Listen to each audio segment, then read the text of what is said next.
Okay, perfect.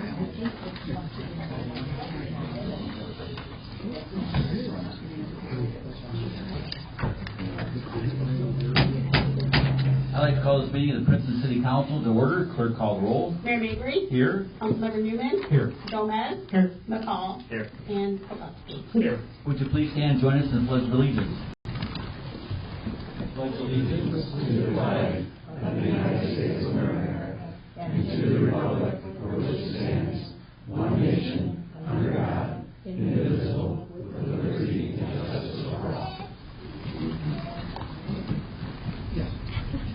Thank you. We're going to change things up a little bit here this evening as far as we'll be waiting on public comment for a few minutes here.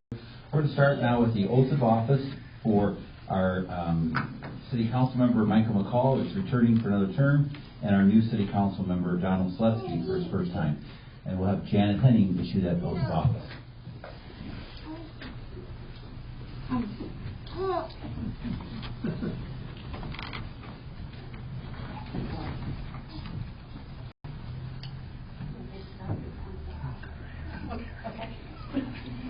I, Michael McCall, do solemnly swear that I will support the Constitution of the United States of America That I will support the Constitution of the United States of America and the Constitution of the State of Illinois the Constitution of the State of Illinois and the ordinances of the City of Princeton, and the ordinances of the City of Princeton, and that I will faithfully discharge the duties of the office of member of the City Council the office of member of City Council of the City of Princeton, Illinois, of the City of Princeton, Illinois, to the best of my to ability. the best of my ability.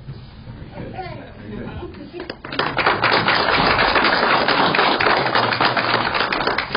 Don, you're up, please.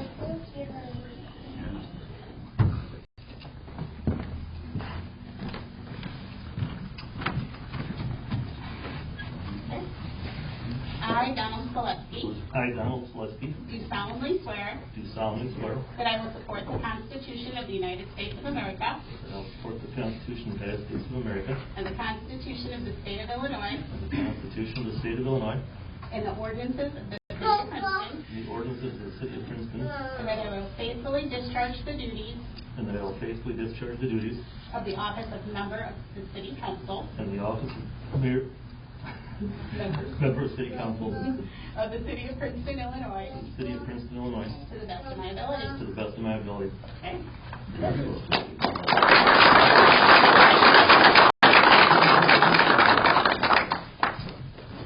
Okay, here we go. Chief Tom Cameron, please.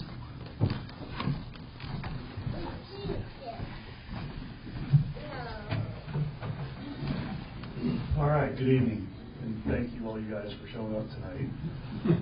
Tonight we're here to swear in Taylor Wetzel, the newest officer on the Princeton Police Department. She was hired on December 26th of 2024. On January 6th of 2025, she entered the police academy at Sauk Valley Community College, where she began 16 weeks of rigorous training. On April 24th, she graduated from the academy and became certified as a police officer in the state of Illinois. This is your certificate and proof that you actually passed. On Saturday, April 26th, she will begin her field training process, well, she already did, which will likely last into August. She's a 2022 graduate of Princeton High School and a 2024 graduate of Illinois Valley Community College, where she played softball and volleyball. During the background investigation process, she was quoted on her application as saying, "I've wanted to be a cop since I graduated high school, and I love my hometown." Taylor is a lifelong resident of Princeton, and we look forward to having a long career of service in her hometown. She will replace Officer Eric Sorensen, who is retiring on June 3rd, and we will remain at full staff once that happens. Tonight, Taylor is joined by her mother and father, Gary and Nicole Wetzel, her brothers, Austin and Dylan, her brother's girlfriend, Angelina, her nephew, Walker, her grandpa Fisher and her grandma Wetzel, and her aunt Liz. At this time, City Clerk Janet Henning will now administer the oath of office to Officer Taylor Wetzel. After Taylor is sworn in, her grandpa Fisher and her mother Nicole will pin her badge on. Taylor, welcome to the Princeton Police Department.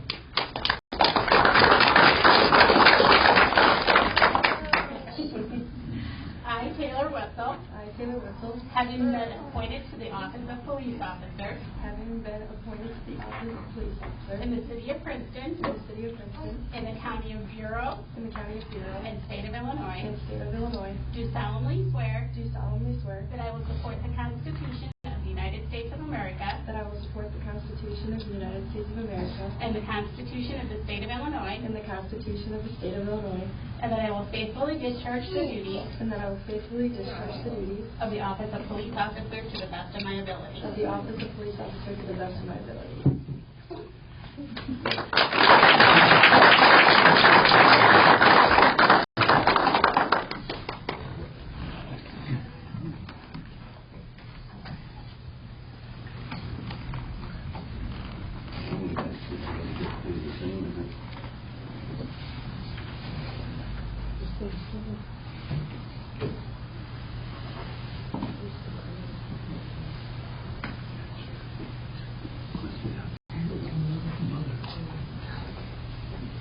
You can hug it later.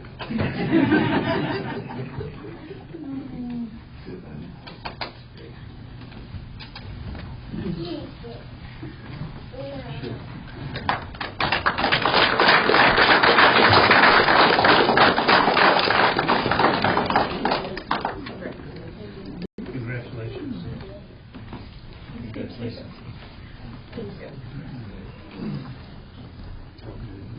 Very good.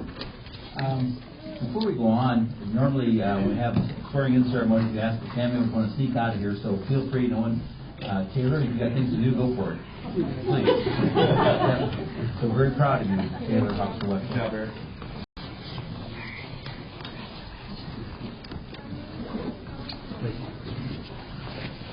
It goes back to the police force,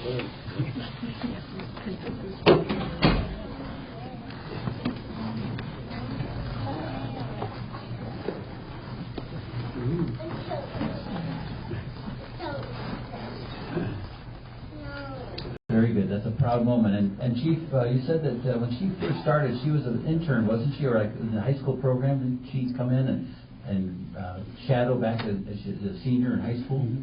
That's great. Good deal. Very good. Okay, now we're going to go on to a program or presentation from Debbie Van Cleve and Dave Mead, representing the U.S. Postal Service on Stamping Out Hunger. Feel free to come to the microphone. We also had Vanessa. She was able to. Yes, Vanessa Hopper, that's from the food pantry. Hi. Each year, letter carriers across the country head out on our routes and on the second Saturday of May, and we collect donations to go to our local food pantry. We've been doing this since 1993, and each year it's a great need. And I'm going to pass it over to Vanessa and Dave here, so we can fill you in on what they do. Well, I can't say enough about what the postal carriers do for their drives. I was reading some information, and this is one of the oldest days of giving that exists in our nation.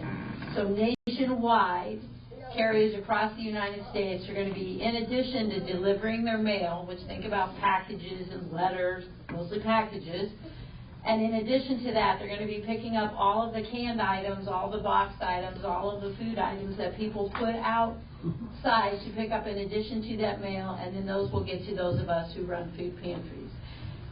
During this time of the year, a lot of times we're not thought of. You know, Christmas, Thanksgiving, Easter, then donations drop off significantly. The need exists all the time. 1 in 5 individuals in our communities are suffering from food insecurity. And so they fill the gap in a tremendous way. So I can't thank them enough for everything that they do to help us continue to feed people in our community who are hungry. Last year we served over 5,000 individuals through our food pantry here in Princeton. You know, the size of Princeton, we serve 10 communities, with Princeton being the largest. So our need is ever growing. A larger percentage of those individuals are the seniors in our community who are making decisions between food and medication. They're making choices between, do I pay my utility bill, do I buy food? So we greatly respect and appreciate everything they're doing for us. And Dave, on to you. Okay. The main event, right? That's the main event. That's what the mayor said. That's right, the thorn between two roses. all, I want to thank Debbie, who does all the background work herself to get what's in the mail, so you get notified that we have a food drive. And These will be delivered. Yeah, I forgot to say that. We have, every year Sullivan donates the bags, and then we have the cards printed up, the Postal Service supplies that. They will be delivered starting tomorrow, Tuesday, Wednesday, and Thursday to remind people. Since we started using the bags from Sullivan's, our demand, or our supply, or our food, I couldn't think of the word, our food has tripled in pounds. Everything goes by pounds. So it's been a big help. So and it also reminds everybody, oh, what's this bag? Oh, let's put some food in it. So, all right, go ahead now. Okay, this is the way it's going to work. As both of them have said, what's really changed over the last 20 years is Amazon. Since now we have gone from mainly letters and magazines and that kind of thing to parcels. Early on in the routes, city carriers or rural carriers don't have enough room to add the amount of food that we would like to have in their vehicles. So what we have done, and I want to thank, first of all, Wine and Carpet for the use of their van and the use of Kyle, and Extreme Rentals that's Pat Riley, and he will bring his crew, so there'll be 2 vehicles out. What we would like you to do is when you put your food out, you can leave it on the porch, that's fine. Your carrier is going to take it out and put it at the curb. Then if you would like to help them, you can take it out and put it on the curb. Starting at 8 o'clock, there'll be a team of us, 2 trucks and a car, and we will be scouring the streets. So don't arrest us if you see strangers picking up food. We will be scouring the streets, picking up all the food that we can, so that they don't have to not only do their job, plus try to manhandle that kind of amount of food. And then we deliver it to the food pantry. And then from there, we process it, and then we hand it out to folks in need. And I eat it. That is the way that it works and it should work. It takes some samples, we don't know what. The thing I would like to say is prior to the pandemic, this community and the rural routes, we set a record. And being in a smaller area, probably throughout the nation, we did very well. Yes. 31,000 pounds of food were collected pre-pandemic. All right? Princeton was Number 3. Nationwide. Pandemic happened and the collections didn't happen, and we had 11,000 in 2023, over 11,000. Last year we had about almost made 10. So we're asking everyone. That was kind of hard for us because we're used to that 31,000. So if you know neighbors who don't know, let them know. We'll take any donations. Just don't put, we 1 year had a turkey in there, right? Yes. Don't put perishable items in there. Canned goods, boxed goods, any of those types of things. But that's quite an accomplishment for these carriers to be at 31,000. So we'd like to have that honor again. It would be wonderful if you all can help us do that. Our carrier union, the National Association of Letter Carriers, they're the ones that actually came up with the idea.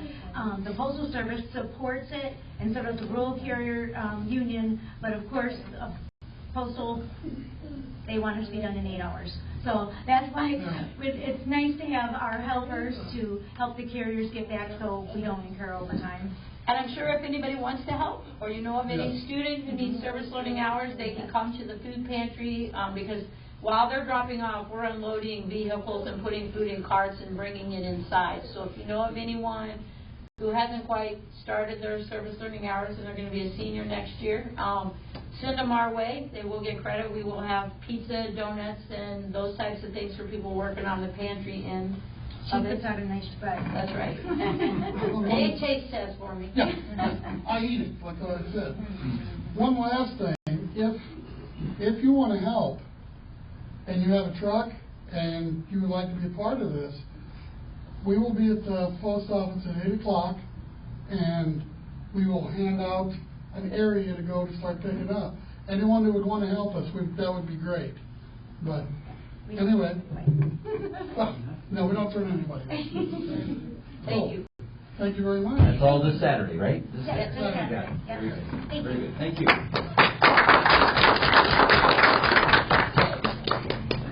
Okay, now we're going to go ahead and go to public comment, and if you'd like to speak, we'd ask that you limit it to 3 minutes if possible.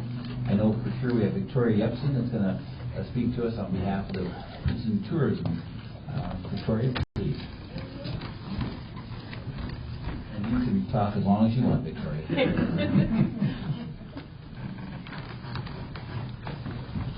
Good evening, Mayor and council members. Thank you. I'm pleased to provide a quick update on our Summer Street Concert Series and current tourism efforts. First, a quick reminder that this year's concerts will take place at our new location between Marion Street and Park Avenue East. And we are proud to share that we've met our sponsorship goal of $40,000, which ensures the continued success of our series. So thank you to the incredible support of our area businesses.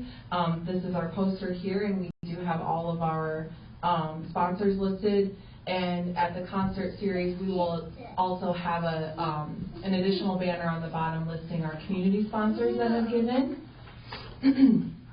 Our promotional efforts are well underway, with commercials now running on both streaming and cable platforms, a mix of concert promotions and our ongoing Visit Princeton campaign. Additionally, we're excited to appear live on WGN's Midwest is Best on June 19th, just one day before our first concert.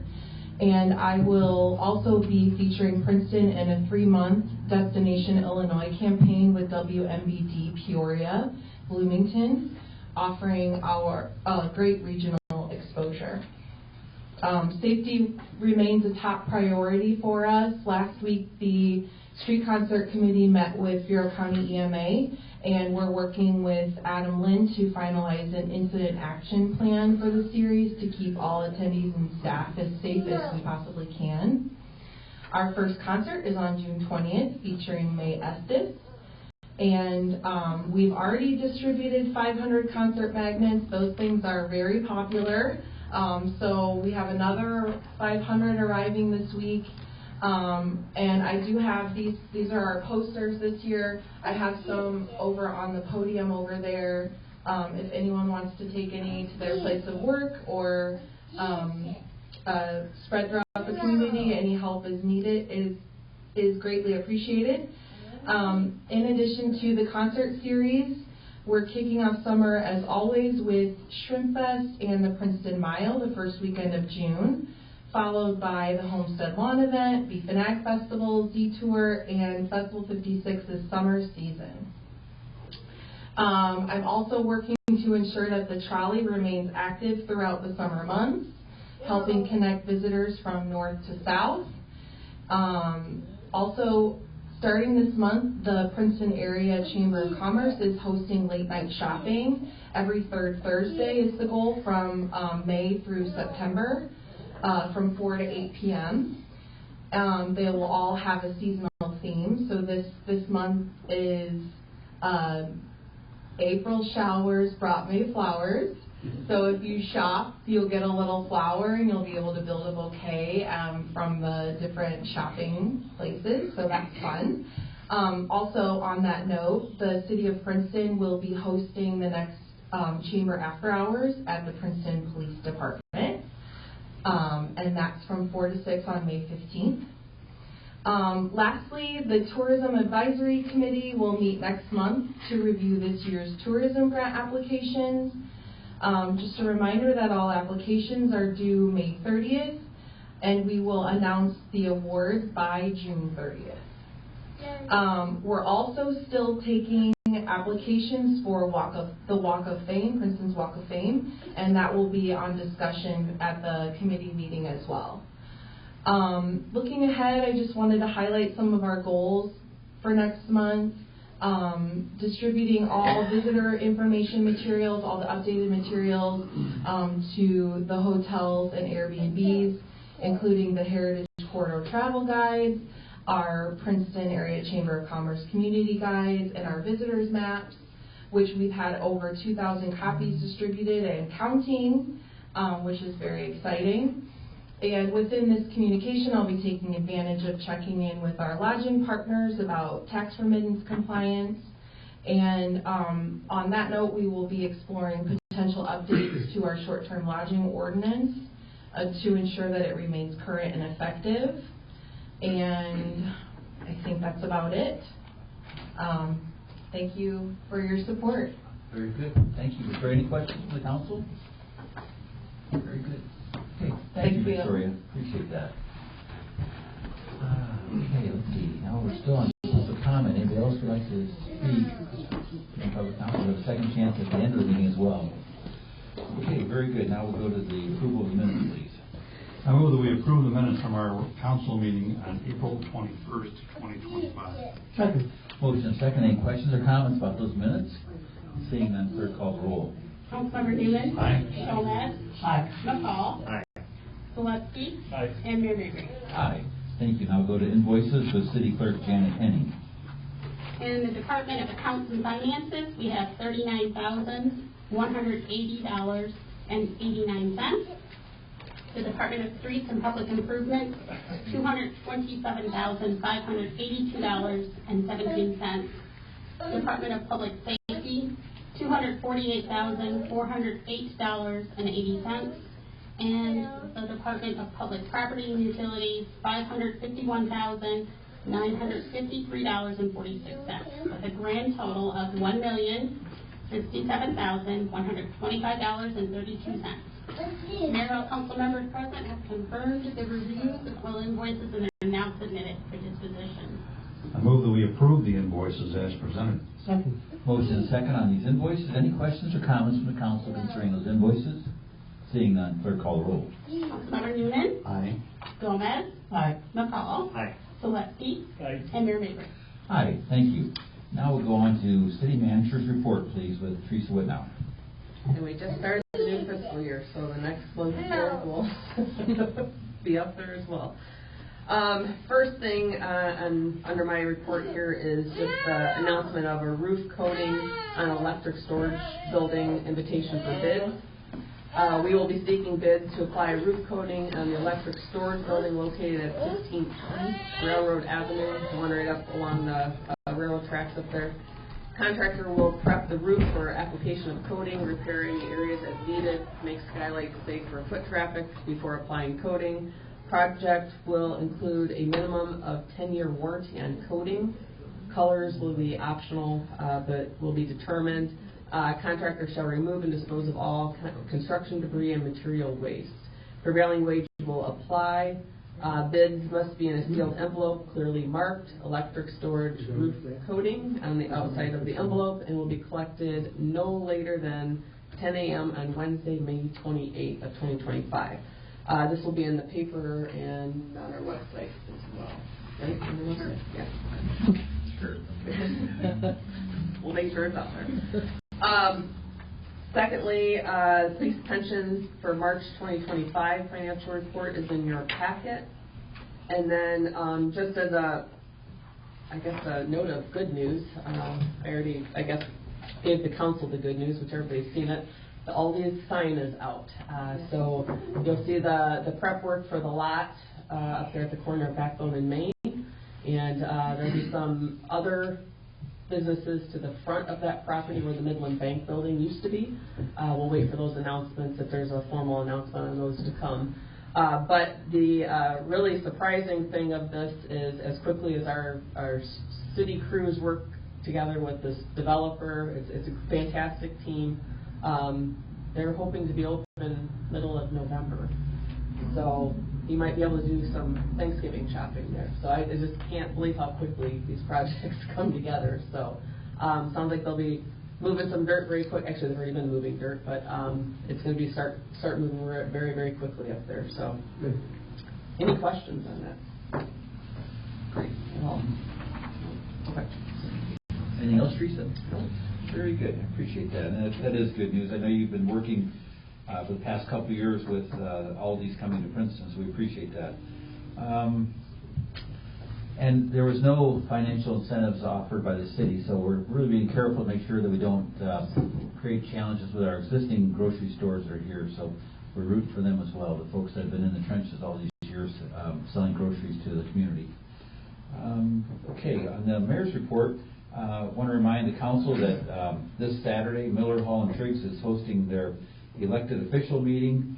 They hold it every 2 years for officials to come down and kind of learn a little bit more what our role is as council members, as mayor, and Miller Hall and Triggs. We rely on them. They're a legal firm that we rely on for legal advice for a lot of the things we do in the city.